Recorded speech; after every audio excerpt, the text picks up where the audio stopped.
করকমলে সমর্পণ করেছে। তার কৃপা যেন প্রভুপাদের কৃপা এবং বলদেব বিদ্যাভূষণের কৃপা যিনি গ্রন্থ পড়বেন তার উপরে বর্ষিত হবে। মাথায় ঢুকেছে? ঢুকেছে স্পষ্ট ক্লিয়ার। তারপরে দেখুন, তারপরে একটা হচ্ছে কি আছে, ভূমিকা আছে বইয়ের মধ্যে। ভূমিকা, এই ভূমিকাতে যেমন যে কোনো যাত্রা হলে আগে একটা 10-15 মিনিট দেখানো হতো, এখন সেটা হয় না। তাই প্রভুপাদ এই ভূমিকাটার মধ্যে সবকিছু দিয়েছেন কি, এই ভূমিকা পড়লে সে বুঝে যাবে যে আজকে যাত্রাটা কি হচ্ছে। যাত্রার নাম কি? ভগবদ গীতা যথাযথ। ভূমিকার মধ্যে বোঝা আছে। ভূমিকার মধ্যে প্রভুপাদ এক জায়গায় খুব স্পষ্ট কথা বলেছে। এই ভগবদ গীতা যথাযথ প্রকাশ করতে আমাদের এই প্রচেষ্টা, সেটি হচ্ছে কেবল পরমেশ্বর ভগবানের ইচ্ছাকে প্রতিষ্ঠা করা। কিন্তু তার আগে একটা শব্দ আছে, এর আগে ভগবদ গীতা যতগুলি অনুবাদ হয়েছে তা প্রায় সবকটি সংস্কারী গ্রন্থকারের ব্যক্তিগত উচ্চবিলাস চরিতার্থ করার উদ্দেশ্যে প্রকাশিত হয়েছে। তাই তারা যথাযথ কথা লিখতে পারেন। বুকে ভয় আছে তো? প্রভুপাদ যথাযথ লিখেছেন মানে তিনি বলছেন আমি কেবল কৃষ্ণের ইচ্ছা প্রতিষ্ঠা করার জন্য কি করেছি, কৃষ্ণের ইচ্ছা প্রতিষ্ঠা করার জন্য। তাই রাজনীতিবিদ, দার্শনিক বা বৈজ্ঞানিক, জড়বাদী, মনোধর্মীদের মতামত প্রচার করা আমাদের উদ্দেশ্য না।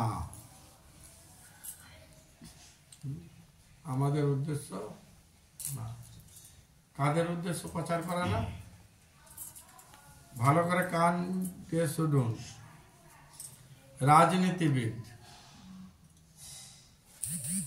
ধর্মের সঙ্গে যদি রাজনীতি থাকে সেটা ধর্ম না।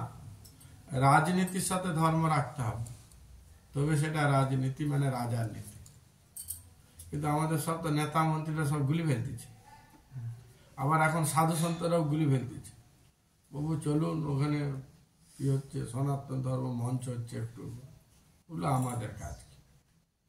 আমি তো হরিনাম করে জপ করবো, কীর্তন করবো, এটা আমাদের। তাই রাজনীতিবিদের মতামত আমাদের, সে আমায় আদেশ দিবেন তার কথা চলবে না। দার্শনিকদের না, বৈজ্ঞানিকদের না, জড়বাদী যারা, তাদের কথা আমরা শুনি না। মনোধর্মী না, আমার মনে হচ্ছে এটা একটা মন গড়া ধর্ম, আমার মনে হচ্ছে, আমার এটা মনে হচ্ছে, আমার মনে হচ্ছে। স্ত্রী যদি বলে আমার মনে হচ্ছে, স্বামী কি তাকে ভালোবেসে আদর করবে নাকি? হ্যাঁ, করবে।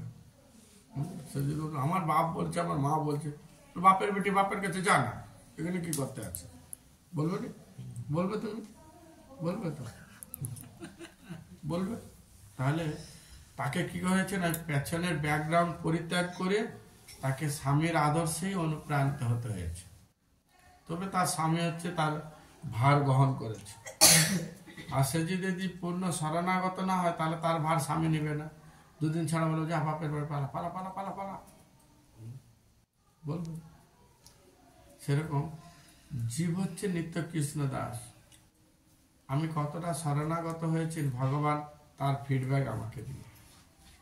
আমরা বলি কেন আমার এই হলো না, আমি কেন এই এতদিন ভক্ত হলাম, আমার কেন তার শরণাগত ঠিক হয়।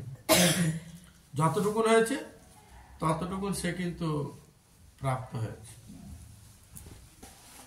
তাই মনোধর্মীদের মতামত আমরা কিন্তু প্রচার করি না, বা করাটাও বাঞ্ছনীয়।